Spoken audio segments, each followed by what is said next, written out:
Kembali lagi bersama saya Syaz. Saya Atul. Okey Atul, hari ni kita nak berborak pasal apa ni? Kita nak berborak pasal sesuatu yang ditunggu-tunggu ramai, iaitu Nufa Venisa. Okey, macam yang awak nampak dalam video ni kan, Atul pun nampak, dekat belakang kita ni ada 20 corak floral yang cantik-cantik.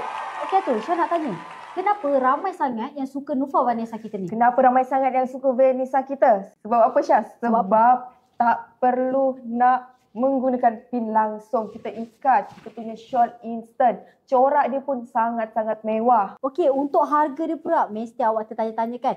Harga asal dia ialah 89, tapi sekarang ada promo iaitu 69 sahaja satu. Tetapi kalau belian dua, awak akan dapat 59 satu. Wow. Tapi Atul, yang paling best ni kan, kalau ambil 5, belian awak 5 kan, awak akan dapat 55 sahaja satu. Wow. Cara untuk dapatkan pula, boleh pergi ke laman web rasmi kita di www.sitimurni.my. Okey, awak kena dapatkan laju-laju tau. Bye, jumpa next video. Bye.